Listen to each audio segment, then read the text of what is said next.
2-4 سے پیٹ بھر جاتا ہے. اس کے بعد پھر نعمتیں لاؤ. وہ کہتے بھائی میرا تو پیٹ بھر گیا, میں تو کھا چکا. خلفائے بنو امیہ میں ایک خلیفہ تھے سلیمان بن عبد الملک. ان کو کھانوں کا بڑا شوق تھا. قسم قسم کے کھانے ان کے دسترخوان پر رہتے تھے. ولید عمارتیں بنانے کا شوق تھا ولید کو, اور سلیمان کو کھانوں کا شوق تھا. علماء نے لکھا ہے کہ جو بادشاہ کا مزاج ہوتا ہے وہ رعایا کا بن جاتا ہے, اس کو فالو کرتی ہے رعایا. تو ولید کا مزاج تھا عمارتیں بنانے کا, تو پوری مملکت میں عمارتیں ہی عمارتیں بنتی تھی. کہ ہر ایک نقل کر رہا ہے, اس کی کاپی کر رہا ہے, عمارتیں بنا رہا ہے. پھر زمانہ آیا سلیمان بن عبد الملک کا, تو اسے شوق تھا کھانوں کا. تو ہر آدمی کے دسترخوان پر قسم قسم کے کھانے ہوتے تھے. بادشاہ کا شوق, رعایا کا شوق. تو انہوں نے لکھا ہے کہ اللہ درجے بلند کرے عمر بن عبدالعزیز رحمت اللہ علیہ کے, کہ انہوں نے مزاج بدل دیا, لوگوں کا مزاج بدل دیا. اور ان کے زمانے میں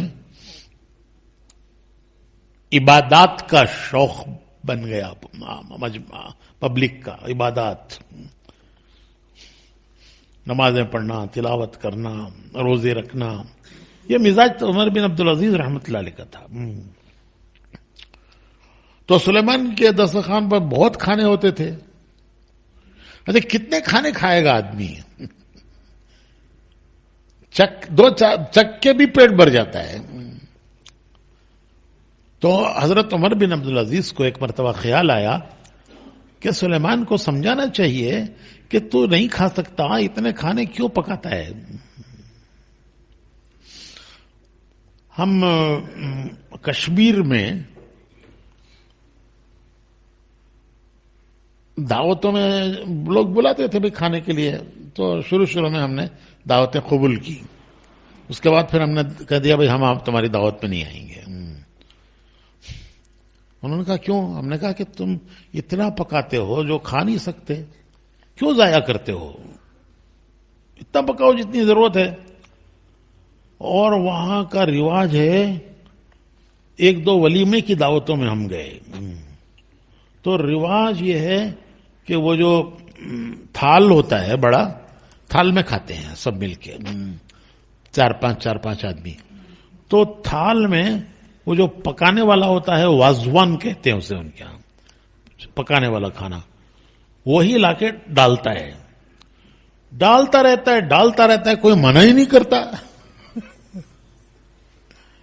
وہ خود ہی دیکھ, پھر وہ خود ہی ڈال کے چلا جاتا ہے. پھر وہ اگلا ڈش وہ آتا ہے, پھر وہ اگلا ڈش والا آتا ہے, پھر وہ اگلے ڈش والا آتا ہے. کوئی 15-20 ڈشیں, اس میں کا 1/10واں حصہ بھی آدمی کھاتا نہیں. بھائی کیا کرتے ہو بھائی؟ یہ بس وہ اس میں بیسن, کیا وہ ڈسٹ بن, اس میں ڈال دیتے ہیں. ہائے ہائے کتنی بڑی نعمتوں کی ناقدری ہے.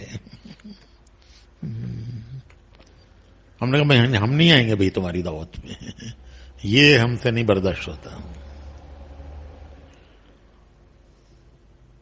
تو حضرت عمر بن عبدالعزیز نے سوچا کہ سلیمان کو سبق سکھانا چاہیے, کچھ سمجھانا چاہیے. وہ بہنوی تھے, سلیمان بن عبد الملک کے بہنوی تھے اور مدینے کے گورنر تھے, خلیفہ بننے سے پہلے مدینے کے گورنر. تو بہنوی تھے, ایک رشتہ ہوتا ہے. انہوں نے کہا سلیمان کی دعوت کی. سلیمان نے کہا کہ ارے اتنے کھانے میں پکواتا ہوں پھر بھی میری خواہش پوری نہیں ہوتی, تم کیا کھلاؤ گے مجھے؟ تو عمر بن عبدالعزیز رحمۃ اللہ علیہ نے فرمایا کہ نہیں, آپ کی شان کے مناسب دعوت ہوگی. اور دعوت کا وقت ہوا, خوب کھانے پکوائے. حضرت عمر بن عبدالعزیز نے، اور جب وہ کھانے کے لیے آئے خلیفہ سلیمان بن عبدالملک، تو پہلے بیٹھتے ہیں نا، تھوڑی دیر بیٹھتے ہیں، باتیں کرتے ہیں. تو جہاں بیٹھتے ہیں باتیں کرتے ہیں وہاں انہوں نے سوکھی چیزیں رکھ دی، کھجور، کشمش، بادام، ایسی کچھ چیزیں وہاں رکھ دی. سلیمان کو بھوک لگی. عمر بن عبدالعزیز باتیں کر رہے ہیں، اسے بھوک لگی تو اس نے اٹھا کے انجیر کھایا، بادام کھایا، کھجور کھایا. سلیمان بن عبدالملک نے، حضرت عمر بن عبدالعزیز نے جو انتظام کر رہے تھے ان سے کہا تھا کہ دیکھو جب تک میں خود آ کے کھانا نہ اٹھاؤں تب تک کھانا رکھنا نہیں. جب بھی آؤں یہ کہنا کہ حضور بس تیار ہے، بس ابھی آ رہا ہے، ابھی آ رہا ہے، لیکن لانا نہیں.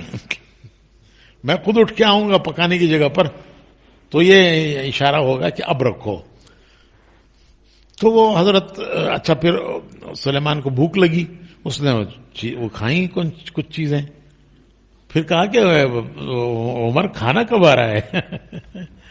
تو بڑے خفا ہوئے وہ خدمت والوں پہ، یہ بناوٹی خفگی. ارے لاؤ، امیر المومنین بیٹھے ہیں انتظار میں، تم کیا کر رہے ہو تم؟ تو وہ سب جانتے تھے کہ یہ سب بناوٹی ہے. وہ کہنے حضور بس اب آ رہا ہے، بس حضور بس بالکل تیار ہے، بس ابھی آ رہا ہے. پھر سلیمان سے عمر بن عبدالعزیز باتیں کرتے رہے. پھر تھوڑی دیر کے بعد اسے بھوک لگی. پھر اس نے کہا کہ عمر آخر تمہارا کھانا کب آئے گا؟ اور اب وہ اور زیادہ، پہلے سے زیادہ ناراض ہوئے. لیکن سب کو، خدمت والوں کو پتا تھا کہ یہ ناراضگی خفگی ہے، بناوٹی ہے. جب عمر بن عبدالعزیز رحمۃ اللہ علیہ کو اندازہ ہو گیا کہ یہ جو کچھ اس نے کھایا ہے، کھجور، کشمش، بادام وغیرہ، اس سے اس کا پیٹ بھر چکا ہے، اب پیٹ اس کا بھر گیا ہے، تو پھر خود اٹھ کے گئے اور کھانا لا کے رکھا، خود کھانا لے کر آئے. تو سلیمان کہنے لگا کہ عمر اب کیا کھاؤں میں؟ اب میں کیا کھاؤں؟ بھوک لگتی رہی، جو کچھ سامنے تھا میں وہ کھاتا رہا، میرا تو پیٹ بھر گیا، اب میں کیا کھاؤں؟ تو حضرت عمر بن عبدالعزیز رحمۃ اللہ نے عرض کیا کہ میں نے بس یہی بتانے کے لیے آپ کو دعوت کی تھی، میری گستاخی کو معاف کیجیے. میں بس یہ بتانا چاہتا تھا کہ جو پیٹ سوکھی چیزوں سے بھی بھر جاتا ہے اس کے لیے اتنے کھانے پکوانے کی کیا ضرورت ہے؟ اتنے کھانے کیوں پکانے کی ضرورت کیا ہے؟ بس میں یہ بتانا چاہتا تھا آپ کو. تو خواہش، اس کی کوئی حد نہیں، کوئی لمٹ نہیں ہے. کوئی خواہش انسان کی ایسی نہیں ہے. دنیا میں کوئی انسان ایسا نہیں آیا کہ اس کی سب خواہشیں پوری ہو کر کے وہ دنیا سے گیا ہو. خواہشیں سینے میں رہ جاتی ہیں اور آدمی ان خواہشوں کو لے کر زمین کا پیون بن جاتا ہے. تو نبی بتاتے ہیں کہ دیکھو لمٹ ہے، لمٹ. ضرورت بتاتے ہیں اور ضرورت کے پورا کرنے کا طریقہ بتاتے ہیں. آدم علیہ السلام جب دنیا میں آئے تو اللہ رب العزت کی طرف سے وحی آئی. پہلے نبی بھی حضرت آدم ہیں، پہلے انسان بھی حضرت آدم ہیں، پہلے نبی بھی حضرت آدم ہیں. تو ان پر وحی آئی کہ اے آدم، اب تم زمین پر آ گئے ہو، جو تمہارے مقدر کے دن ہیں وہ تمہیں زمین پر گزارنے ہیں، اسی کا نام زندگی ہے. تو وہ مقدر کے دن تمہیں زمین پر گزارنے ہیں، لیکن یہ کیسے گزارو گے؟ کیسے زندگی گزارو گے؟ تو اب زندگی تمہیں پوری کرنی ہے، کر کے پھر آنا ہے میرے پاس، لیکن یہ زندگی کیسے گزارو گے؟ تو ہماری طرف سے دو چیزیں آئیں گی. ایک حکم آئیں گے، دوسرے ان حکموں کے پورا کرنے کے طریقے آئیں گے کہ یہ حکم ہے، یہ اس کے پورا کرنے کا طریقہ ہے. جو ان حکموں اور طریقوں پر چل کے دنیا کی زندگی گزار کے آئے گا وہ کامیاب آئے گا.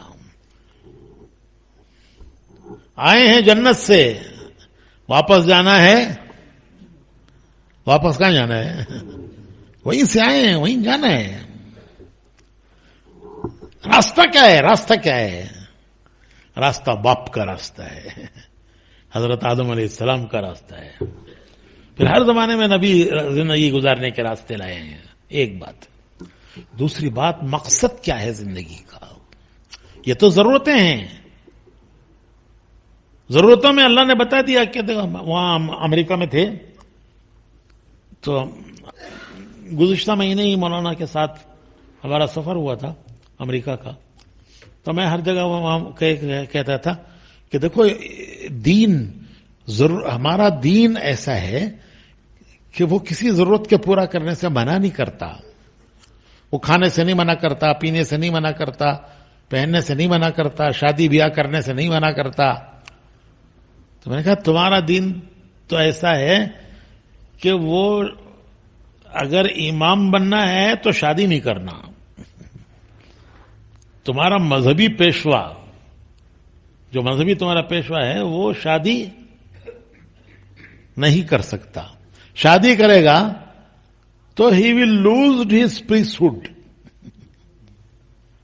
The day he marries, he will lose his priesthood. وہ اس کی priesthood, اس کی امامت جو ہے وہ چلی جائے گی اگر وہ شادی کرے گا تو. اس کی وہ priesthood باقی نہیں رہ سکتی. وہ مذہب, اس کی مذہبی امامت باقی نہیں رہ سکتی اگر وہ شادی کرے گا. جس دن کرے گا اس کی مذہبی امامت جائے گی, چاہے پیچھے کے دروازے سے جو چاہے کرتا رہے. اور ہمارے امام کے لیے علماء نے لکھا ہے کہ شادی شدہ ہونا افضل ہے. امام ابو حنیفہ رحمۃ اللہ علیہ نے یہ لکھا ہے کہ امام کی سب خوبیوں کے ساتھ اس کا شادی شدہ ہونا, اور قرآن صحیح ہو, علم ہو, سب کچھ ہو, لیکن اس کے ساتھ ساتھ اس کا شادی شدہ ہونا. تو ہمارا امام شادی شدہ افضل ہے, اور تمہارا امام شادی کر لے تو امامت گئی. تو یہ دین ہے ہمارا. کسی ضرورت سے روکا نہیں, منع نہیں کیا, لیکن ضرورت کی حد بتائی, اس کے پورا کرنے کا طریقہ بتایا. دوسری بات, مقصد بتایا کہ کیوں دنیا میں بھیجے گئے ہو, مقصد زندگی کیا ہے. مقصد زندگی تو ایک ٹیسٹ ہے, اور ایک اچیومنٹ. ایک ٹیسٹ ہے, ایک اچیومنٹ. اچیومنٹ کے معنی دنیا سے کیا حاصل کیا, کیا حاصل کیا دنیا سے. سکندر کی طرح خالی ہاتھ جانے نہیں آئے ہیں. سکندر کی طرح خالی ہاتھ دنیا سے جانے نہیں آئے ہیں. یہاں سے تو بہت کچھ لے جانا ہے. یہاں سے تو بہت کچھ لے جانا ہے. سیدنا بلال رضی اللہ تعالی عنہ انتقال ہو رہا تھا,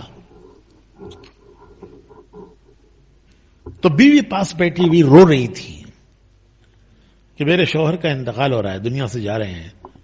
اور شوہر بھی کوئی معمولی شوہر, حضور کے ہر وقت کے خادم, اسلام کے پہلے مؤذن حضرت بلال, اسلام کے پہلے مؤذن حضرت بلال, اور حضور کے ہر وقت کے خادم.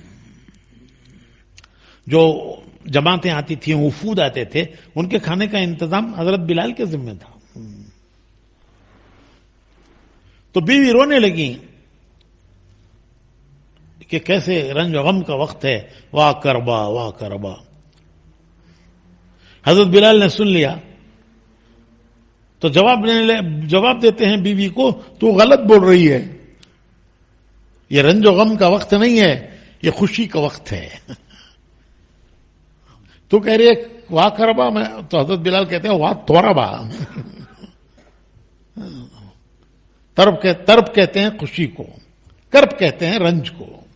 تو بیوی کہہ رہی ہے رنج کرب, اور حضرت بلال کہہ رہے ہیں ترب خوشی, کہ وہ خوشی کا وقت ہے.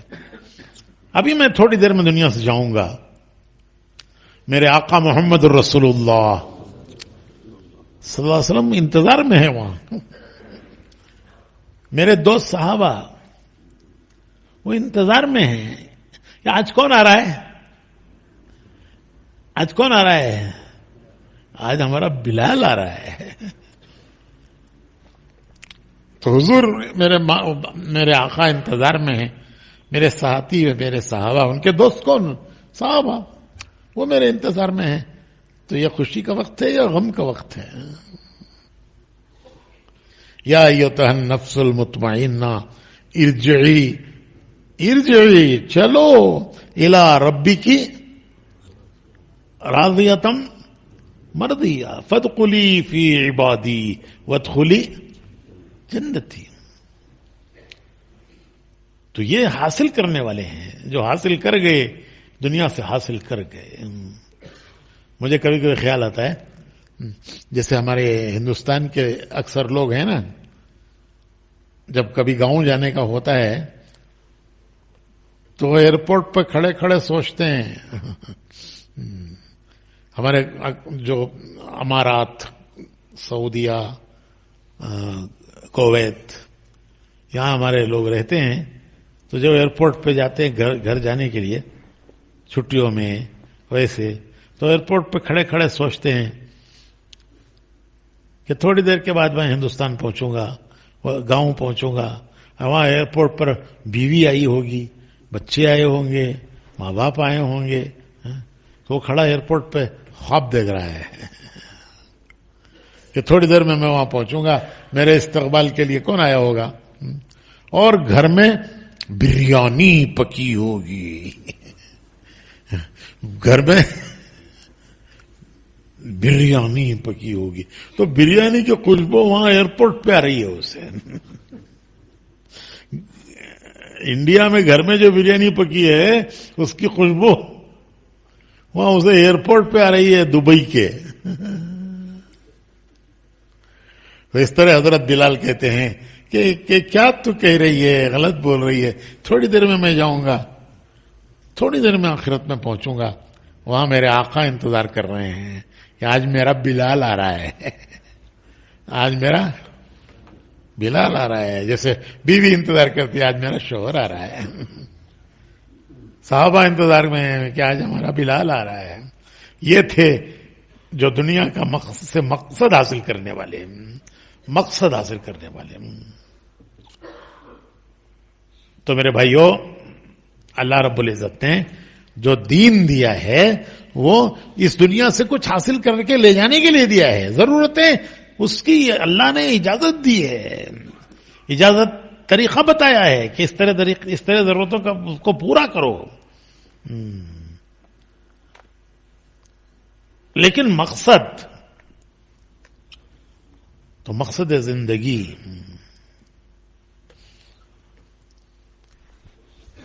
وہ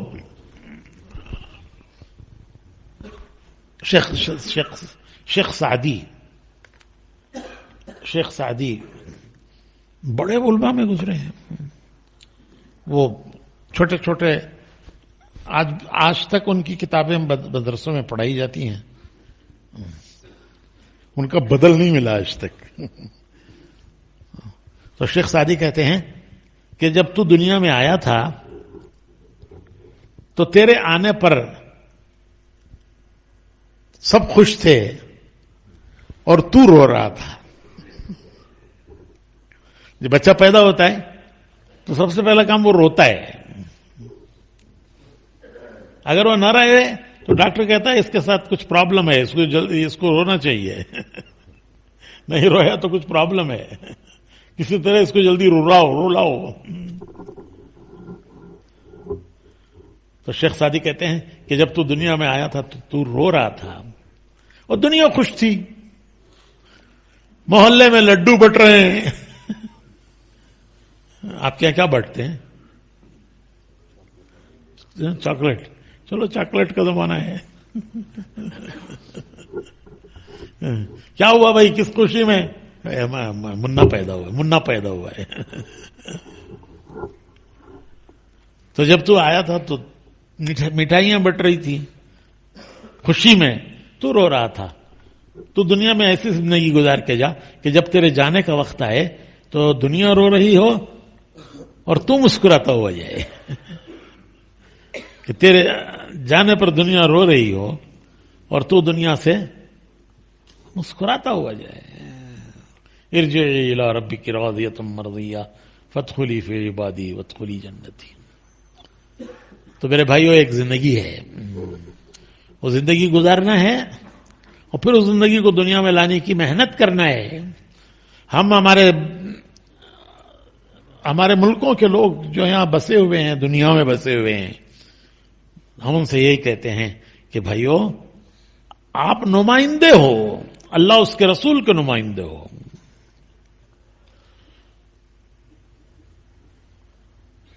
مجھے یاد ہے کہ جس زمانے میں یہاں یہ ملک آزاد ہوئے تھے اور یہاں آزادی کا سلسلہ چلا تھا, پرانے بزرگوں کو یاد ہوگا, ہمارے محمد بھائی راوت وغیرہ بیٹھے ہیں, امیر صاحب, تو جب یہاں آزادی کا سلسلہ چلا تھا تو بڑے حالات آئے ہمارے ہندوستانیوں پر. جو بھی ہمارے ہندوستان پاکستان کے جو بھی تھے, باہر کے ملکوں کے لوگ, ان پہ بڑے حالات آئے. ان کے تجارتی لائسنس کینسل ہو گئے, کن کن حالات سے گزرے, اور سب کے قدم یہاں سے اکھڑ گئے تھے. سب کے قدم اکھڑ گئے تھے کہ چلو کہیں چلیں گے دنیا میں. حضرت جی رحمت اللہ علیہ, مولانا انعام الحسن صاحب رحمت اللہ علیہ کا زمانہ تھا. انہوں نے مولانا عمر صاحب کے ساتھ جماعت بھیجی یہاں. مولانا عمر صاحب تشریف لائے, جماعت لے کر آئے, اور آ کر انہوں نے سب کو سمجھایا کہ دیکھو اب تک تو دنیا کو مقصد بنا کے تم یہاں جی رہے تھے, اب وہ دنیا تو تمہارے ہاتھ سے گئی. اب مسئلے آ گئے, مشکلیں آ گئی, اب مقصد دین کو بناؤ. تم اپنے دین کو مقصد بنا کے جمو کہ جو بھی حالات آئیں گے انشاءاللہ ہم یہاں جمیں گے. اور تو انہوں نے آ کر مولانا عمر صاحب نے سب ملکوں میں سفر کیا اور سب جگہ ہمارے بھائیوں کو یہ پیغام دیا کہ دیکھو اب تک تو مقصد ہمارا یہ تھا کہ ہم یہاں دنیا کے مقصد سے آئے تھے, دنیا مقصد تھی, لیکن اپنا مقصد اب بدل لو کہ اب وہ دنیا ہمارے ہاتھ سے گئی, لیکن ہم یہاں سے ہٹیں گے نہیں, ہم یہاں دین کو مقصد بنا کے ہم یہاں جمیں گے. تو الحمدللہ یہ ہمارے نوجوانوں سے کہتا ہوں میں کہ تمہارے جو بڑے تھے, باپ دادا, وہ مقصد بدل کر جم گئے یہاں, ورنہ سب اکھڑ گئے تھے. انہوں نے مقصد بنایا کہ اب ہم دین کے لیے جمیں گے, جم گئے, اور پھر اللہ کی مدد آئی, پھر حالات آہستہ آہستہ آہستہ سنبھلتے گئے. پوچھو آپ اپنے بڑوں سے جو تمہارے بڑے ہیں, بڑی عمروں کے, یہ کون سا سال تھا جب مولانا عمر صاحب تشریف لائے تھے؟ 68. تو انہی دنوں میں یہ سب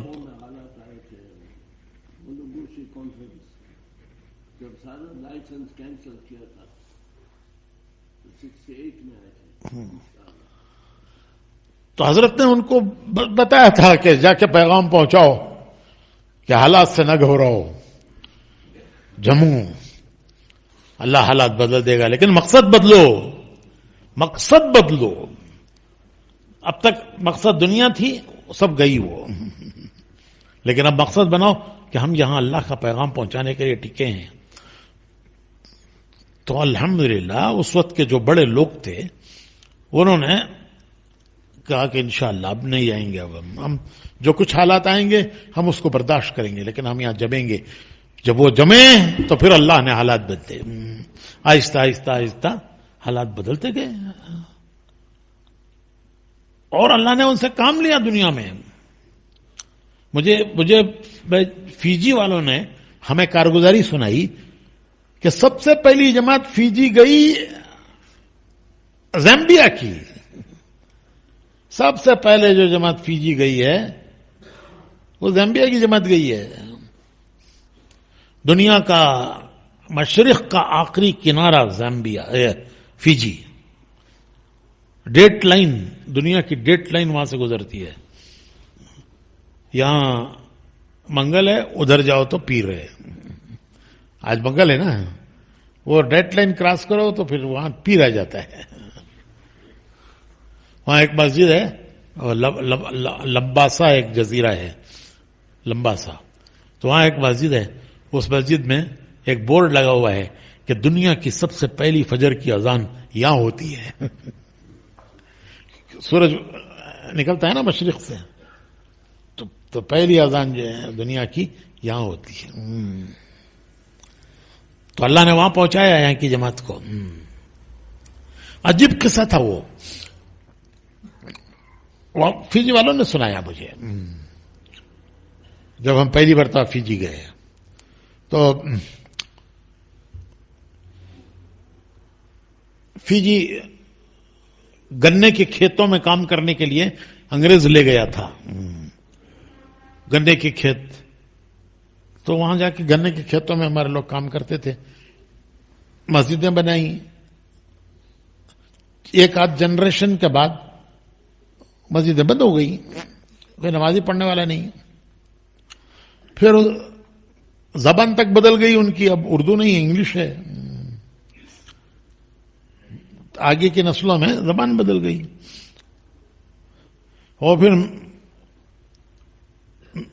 شادیاں غیروں سے ہونے لگی، سارا معاشرہ ختم ہو گیا. پھر جب ان کو آزادی ملی تو ان کو پھر زمینیں ان کی ہو گئیں، جو زمینوں میں کاشت کرتے تھے. جب انگریز کی حکومت تھی برطانیہ کی، پھر وہ زمینیں ان کو مل گئیں، تو پھر وہ مالدار بنے. ایک آدمی ٹورسٹ باپ دادا کا ملک دیکھنے آیا، اسے شوق ہوا میرے باپ دادا کا ملک دیکھنا. تو وہ آیا دہلی، اس نے ایک گائیڈ لیا، اس گائیڈ نے اس کو پورا دلی گھمایا، چار مینار، قطب مینار، اور کیا ہے وہ لال قلعہ، چاندنی چوک، وہ سب گھماتا گھماتا وہ اس کو لے کر آیا نظام الدین درگاہ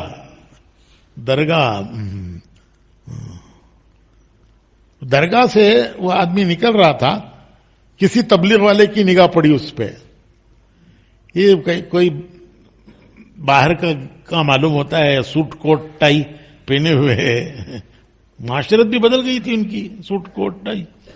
تو یہ کوئی دور کا آدمی لگتا ہے، اور درگاہ سے آ رہا ہے، ہو سکتا ہے مسلمان ہو. اس نے جا کے اس سے بات کی، پتہ چلا وہ مسلمان ہے. اس نے پھر بتایا کہ میں باپ دادا کا ملک دیکھنے آیا. اس نے اس کو سمجھایا، اس جماعت کے ساتھی نے، کہ یہاں ایک بزرگ ہیں مولانا یوسف صاحب رحمت اللہ علیہ، ذرا ان بزرگ سے بھی مل لو. تو اس نے کہا کہ اچھی بات ہے، میں بزرگوں سے ملنا تو بڑی اچھی بات ہے. تو وہ آیا. مولانا یوسف صاحب رحمت اللہ علیہ نے، وہ جو جماعت کا ساتھی تھا اس کا کام اتنا ہی تھا، اس نے لا کے وہاں حضرت سے ملاقات کرائی کہ حضرت یہ ہندوستانی ہے، کہتا ہے کہ کہیں بہت دور رہتا ہے اور باپ دادا کا ملک دیکھنے کے لیے آیا ہے، ٹورسٹ ہے، اور مجھے درگاہ پہ ملا. درگاہ پہ تو وہاں یوسف صاحب نے اس کی تشکیل کی کہ بھائی تم ایک 24 گھنٹے ہمارے ساتھ گزارو، ہمارے ساتھ 24 گھنٹے گزارو. مولانا یوسف صاحب تشکیل کر رہے ہیں، کتنی بھائی، کہ بھائی تم ہمارے ساتھ 24 گھنٹے گزارو. اس نے دیکھا کہ اتنے بڑے بزرگ وہ کہہ رہے ہیں ہمارے ساتھ 24 گھنٹے گزارو، تو میں کیسے ان کی بات کا انکار کروں. وہ ٹھہر گیا.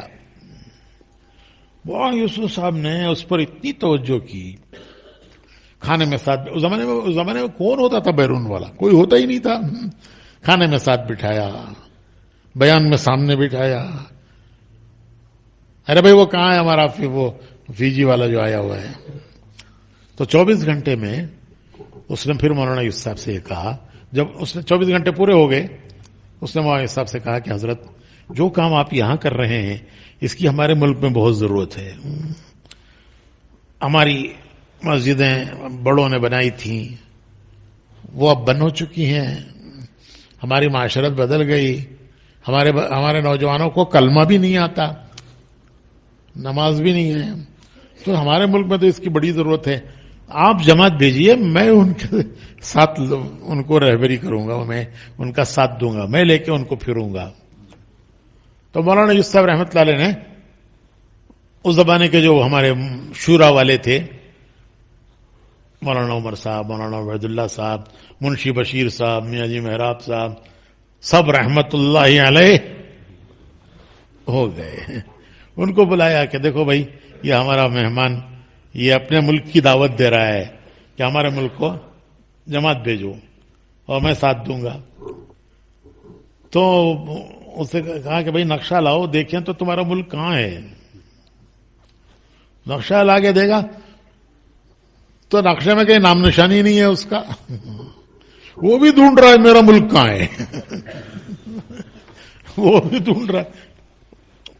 چھوٹا سا جزیرہ، اس زمانے میں کوئی حیثیت نہیں تھی، اب تو چونکہ ایک ٹورسٹ اسپاٹ بن گیا ہے تو اس کا نام بھی ہے، ورنہ وہ ورلڈ میپ میں اس کی کوئی ان کا نام بھی نہیں تھا. وہ بھی ڈھونڈ رہا ہے میرا ملک کہاں ہے. پھر اس نے اندازے سے بتایا یہ آسٹریلیا، یہ نیوزی لینڈ، اور یہاں جو چھوٹے چھوٹے نقطے ہیں ان میں سے ایک نقطہ میرا بھی ہے. تو وہاں صاحب نے کہا کہ انشاءاللہ ہم جماعت بھیجیں گے. کوشش کی، جماعت نہیں بنی، مولانا اس صاحب کا انتقال ہو گیا. اس شخص نے جو کچھ اچھا وہاں کچھ اب حج کا سلسلہ بھی شروع ہو گیا تھا، تو جن کے پاس کچھ پیسہ ہو گیا وہ کہیں گے حج کو جائیں گے. تو حاجی جا رہے تھے، حاجیوں سے اس شخص نے کہا کہ حرم میں تبلیغ والوں کو تلاش کرو، اور اگر تبلیغ والے تمہیں ملیں تو ان سے کہنا کہ انہوں نے وعدہ کیا تھا جماعت بھیجنے کا، وہ پورا نہیں ہوا، ابھی تک جماعت آئی نہیں. تو حاجیوں نے تلاش کیا. اس زمانے میں ملکوں کے جوڑ ہوتے تھے، مکہ مکرمہ میں، مدینہ طیبہ میں ایک ایک ملک والوں کو جوڑ کرتے تھے، ان کا بلاتے تھے، دعوت دیتے تھے، کھانا کھلاتے تھے، ان کو کام کی ترغیب دیتے تھے. ملکوں کے جوڑ ہوتے تھے، اس وقت کام بالکل کھلا ہوا تھا. تو لوگوں نے اسے وہاں پہنچا دیا. حفائر مرکز تھا وہاں مکہ مکرمہ میں. تو اس نے آ کے ملاقات کی. حضرت کا تو انتقال ہو چکا تھا مولانا صاحب کا، مولانا انعام صاحب سے ملی. اس نے پھر یاد دلایا کہ ہمارا بھائی آیا تھا، آپ نے اس کو اس نے ہم کو آپ کی یاد دہانی کرانے کے لیے بھیجا ہے کہ آپ نے جماعت بھیجی نہیں. تو حضرت نے عرض کیا کہ انہوں نے فرمایا کہ بھائی ہم نے کوشش کی بہت، لیکن جماعت بن نہ سکی. اس زمانے میں بہت دور کی بات تھی. وہ ہمارے یہاں تو پاسپورٹ بننا مشکل ہوتا تھا اس زمانے میں. ہم ابھی بھی کوشش میں ہیں، جماعت بنے گی تو انشاءاللہ بھیجیں گے. اس وقت ملکوں سے جماعتیں بن کے آتی تھیں، ملکوں میں جاتی تھیں. حج کے بعد مدینہ منورہ سے جماعتیں روانہ ہوتی تھیں. یہ سب رکاوٹیں نہیں تھیں اس وقت. دنیا کے ملکوں سے جماعتیں بن کے آتی اور مدینہ منورہ سے جماعتیں ملکوں میں جاتی تھیں. تو یہ تقاضا لے کر آئے فیجی والے، اور جماعت آئی زامبیا سے. انہوں نے آگے حضرت جی سے عرض کیا کہ حضرت دنیا کے کسی کنارے پر بھیجیے، ہم جانے تیار ہیں. تو تقاضا فیجی سے اور جماعت، پھر یہ زامبیا کی پہلی جماعت تھی جو وہاں گئی فیجی. اور اس آدمی نے اپنے حسب وعدہ وہ ان کو لے کے پورے جزیرے میں پھرا. ایک ہی سفر میں سب مسجدیں کھل گئی. جتنی بڑوں کی بنائی ہوئی بند تھی مسجدیں، کوئی آتا ہی نہیں تھا نماز کے لیے، سب مسجدیں کھل گئی. یہ ساری خیر کس کے حصے میں ہے؟ ارے بولو نا بھائی، زامبیا والوں کے حصے میں یہ ساری خیر. اور یہ خیر کیسے حصے میں آئی؟ ان کی نیتیں بدلنے پر. یہ نیت کر کے یہاں ٹھہرے کہ اب ہم دنیا کی نیت سے نہیں ٹھہر رہے ہیں, اب ہم یہاں دین کے لیے ٹھہر رہے ہیں. پھر دیکھو اللہ نے آج یہ کیسا گلشن بنایا ہے, اللہ نے کیسا گلشن بنایا ہے یہاں. لیکن یہ سب یہ بڑوں کی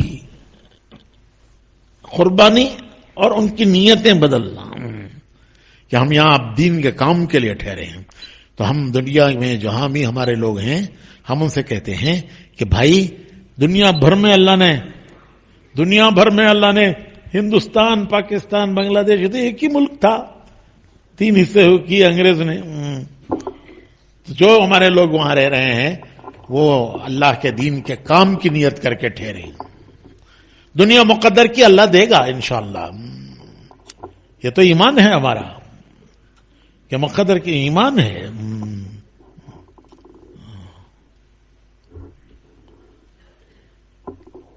تو وہ تو مقدر کی اللہ دے گا, لیکن نیت اگر ہم نہیں کریں گے دین کی, اللہ پاک بہت بڑی دولت دے گا, بہت بڑی دولت.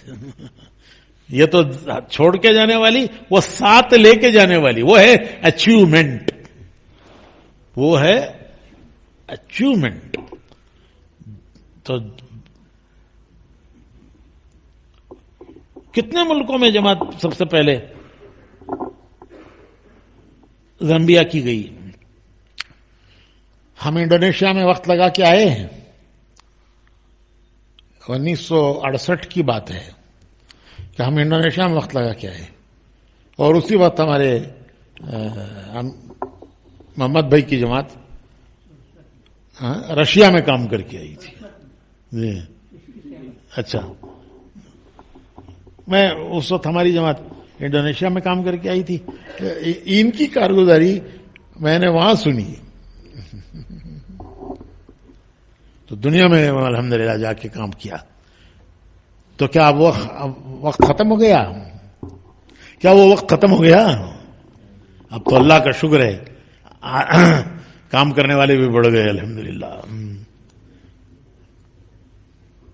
اور اللہ نے راستے بھی دنیا بھر کے کھولے ہیں. ابھی میں بتا رہا تھا کہ ہم امریکہ میں تھے, نیو یارک میں اجتماع تھا, اور نیو یارک کا وہ زمانہ بھی ہمیں یاد ہے کہ ہفتہ بھر محنت کرتے تھے تو 5-7 آدمی جمع ہوتے تھے. جس سے ملتے وہ کہتے کہ ہم اتوار کو ملیں گے. جس سے جا کے بات کرو اس سے یہ کہتا تھا کہ اتوار کو ملیں گے. یہاں تک کہ وہ پوچھتے تھے کہ کیا جمعہ کی نماز اتوار کے دن پڑھ سکتے ہیں؟ ہم کو تو چھٹی ہوتی ہے اتوار کو, تو کیا ہم جمعہ کی نماز اتوار کو پڑھ سکتے ہیں؟ اور آج اللہ کا فضل ہے کہ کتنی مسجدوں میں جمعہ 2 مرتبہ ہوتا ہے, یعنی مجمع اتنا ہوتا ہے کہ مسجد بھر جاتی ہے تو وہ 2 مرتبہ جمعہ پڑھتے ہیں. تو اجتماع ماشاءاللہ تقریباً 7-8 ہزار کا مجمع نیو یارک میں, اور ساری خدمتیں کرنے والے ہمارے نوجوان, ہمارے ملکوں کے نوجوان جو یہاں سے جو ہمارے ملکوں سے پڑھ کے گئے ہیں, engineers, computer engineer, civil engineer, mechanical engineer. Detroit city میں اجتماع تھا. کار سٹی ہے, دنیا کی سب سے پہلی کار فورڈ وہاں ڈیٹرائٹ میں بنی تھی. وہاں ساری خدمتیں کرنے والے ہمارے نوجوان, کھانا کھلانے والے, پکانے والے وہ, کھلانے والے وہ, پارکنگ کرانے والے وہ, ٹریفک سیکیورٹی, فائر, دنیا بھر کے قانون ہیں وہاں, ہر قانون کو پورا کرو, وہ سب خدمتیں کرنے والے ہمارے نوجوان. دیکھو تو ایسا لگتا ہے کہ کسی مسجد کے مؤذن ہوں گے یا امام ہوں گے, اور پوچھو تو پتہ چلتا ہے کہ وہ بڑے بڑے انجینئر ہیں. یہاں سے اچک کے لے جاتے ہیں, تعلیم کے زمانے سے نگاہ رکھتے ہیں, اور پھر کیمپس سلیکشن کہتے ہیں, یہاں سے اچک کے لے جاتے ہیں, وہاں لے جا کے ان کی ٹریننگ دیتے ہیں اور بڑی بڑی تنخواہیں دیتے ہیں. اور وہ نوجوان یہاں دیکھو اجتماع میں ایسے لگ رہے ہیں جیسے کہیں کے امام ہوں گے, کہیں کے مؤذن ہوں گے, اور ساری خدمتیں کر رہے ہیں. پورا اجتماع سنبھالا ہوا ہے، کھانا کھلانے میں وہ ہیں، پارکنگ میں وہ ہیں، فائر میں، سیکیورٹی میں.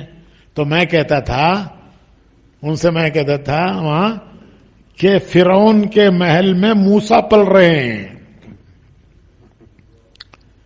فرعون کے محل میں، محل فرعون کا ہے، اور یہ جو نوجوان پل رہے ہیں یہ موسیٰ ہیں. تو اللہ نے یہ نعمت دی ہے. ساری دنیا میں اللہ نے دین پہنچانے کا ایک راستہ دیا ہے ہمیں، دین کی محنت کے پہنچانے کا ایک اللہ نے راستہ دیا ہے. تو بھائیو نیت کرو، انشاءاللہ ساری دنیا میں جانا ہے. اللہ نے سہولتیں دی ہیں. حضرت ذوالقرنین کی مثال قرآن میں دی ہے اللہ نے. امت جو واقعات قرآن نے بیان کیے ہیں وہ قیامت تک کے لیے امت کے لیے سبق ہیں. قصہ قصے کے لیے نہیں ہے، قصہ عبرت ہے، عبرت ہے. تو حضرت ذوالقرنین کا اللہ نے ذکر کیا ہے سورہ کہف میں آخری رکوع میں. وَيَسْأَلُونَكَ عَنْ ذِي الْقَرْنَيْنِ، ان کی تعریف کی ہے کہ ان کو اللہ نے وسائل دیے. مینز وسائل، تو اللہ نے ان کو وسائل دیے، اور وہ ان وسائل کو لے کر حتی اذا جاء مغرب الشمس، وہ حتی اذا جاء مطلع الشمس، کہ وہ مغرب کے کنارے تک پہنچے اللہ کا پیغام لے کر، اور وہ مشرق کے کنارے تک پہنچے اللہ کا پیغام لے کر. اللہ نے تعریف کی ہے ان کی، قرآن میں ان کا قصہ بیان کیا ہے. تو علماء کہتے ہیں قصہ کے لیے نہیں ہے، قصہ عبرت کے لیے ہے. تو اللہ کا کرم ہے، اس تبلیغ کی برکت سے اللہ نے مرد تو مرد ایسی عورتیں پیدا کر دی جو دنیا کے مشرق مغرب کے کناروں میں چلی، جماعتیں لے کر مردوں کے ساتھ عورتیں مائیں معصرات جماعتیں دنیا کے مشرق مغرب کے کناروں میں چلی گئیں. اللہ بہت قبول فرمائے. سب نیت کرے انشاءاللہ. 4 مہینے لگ گئے ہیں، انشاءاللہ دنیا میں جانا ہے. نہیں لگے ہیں 4 مہینے لگا کر پھر دنیا میں جانا ہے. اور مقام پر اللہ نے اتنی فضا بنائی ہے، اللہ قبول فرمائے کہ اس کو اور بڑھانا ہے کہ ہمارے نوجوان وہ ہماری کمائی ہیں، ان کو ہمیں اس ماحول میں لانا ہے. ان کو بھی پڑھنے والوں کو چھٹیوں میں اللہ کے راستے میں نکالنا ہے. عورتوں کو لے کر کے بھی اللہ کے راستے میں 3 دن جانا، 10 دن جانا، پھر چلے جانا، پھر ملکوں میں جانا ہے انشاءاللہ. کہ بھائی سب نیت کرتے ہیں انشاءاللہ. کیوں انشاءاللہ میں جان کیوں نہیں ہے؟ پکی نیت کرتے ہیں نا سب انشاءاللہ. 4 مہینے ملکوں میں جانے کے لیے کون تیار ہے؟ آئندہ دنوں میں، میں یہ نہیں کہتا اب بھی نکل جاؤ چلے جاؤ. آئندہ دنوں میں 4 مہینے ملکوں میں جانے کے لیے کون تیار ہیں؟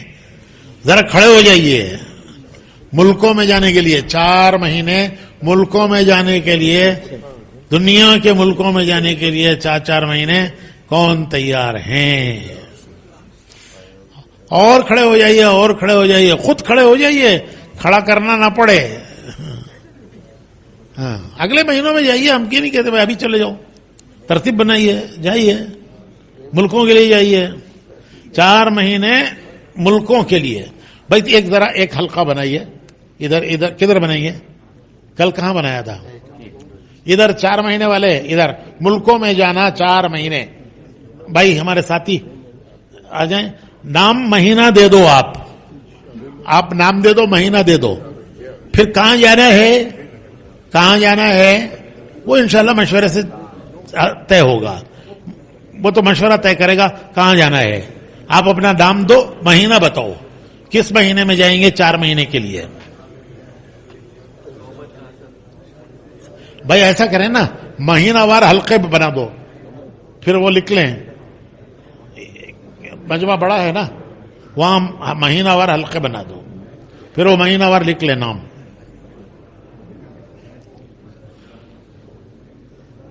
ماشاءاللہ. ذرا ادھر جو بیٹھے ہیں ذرا آگے ادھر آ جائیں، وہ جگہ خالی کر دیں ان کے لیے. اور وہاں مہینہ وار بٹھا لیجیے. اچھا جن کے 4 مہینے اب تک نہیں لگے وہ انشاءاللہ تیار ہیں 4 مہینے کے لیے, وہ ذرا کھڑے ہو جائیں, کسی بھی وقت 4 مہینے لگائیں گے انشاءاللہ.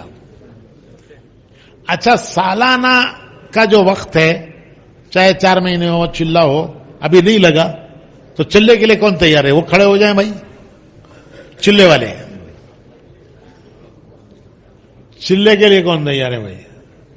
کھڑے ہوتے جائیں, کھڑے ہوتے جائیں. سبھی 4 مہینے کے ارادے کر رہے ہیں, چلے کے لیے کوئی تیاری نہیں. ماشاء اللہ, چلو بڑی بات ہے, اچھی بات ہے.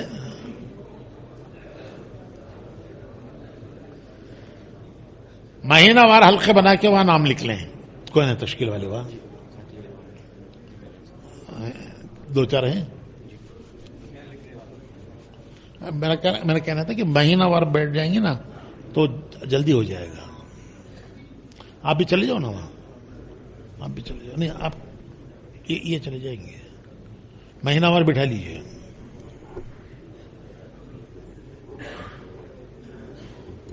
ملکوں سے بھی ماشاءاللہ ہمارے بھائی آئے ہیں, 4 ملکوں سے, زامبیا, زمبابوے, ملاوی, موزمبیق اور کیا نام ہے کانگو. اللہ قبول فرمائے.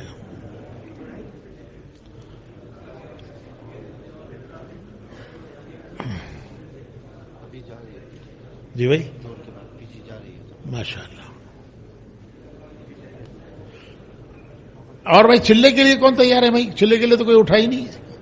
سب 4 ہی مہینے کے لیے تیار ہیں. ہاں سب 4 مہینے کے لیے تیار. اللہ قبول فرمائے.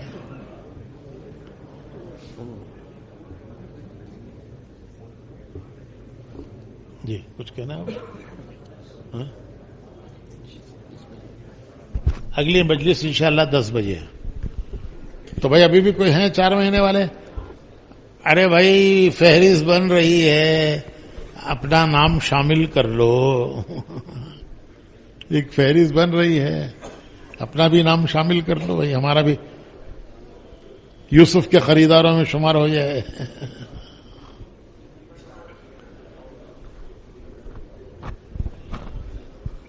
بس اگلی مجلس انشاءاللہ 10 بجے ہوگی.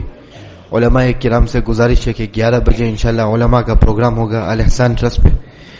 جو علماء یہاں پہ نہیں ہے ان تک بھی پیغام پہنچا دے تاکہ سارے ساتھی پہنچنے کی کوشش کریں انشاءاللہ. وہ کہاں ہوگا؟ الاحسان ٹرسٹ کے ہال پہ ہوگا انشاءاللہ. جزاکم اللہ. سبحان اللہ.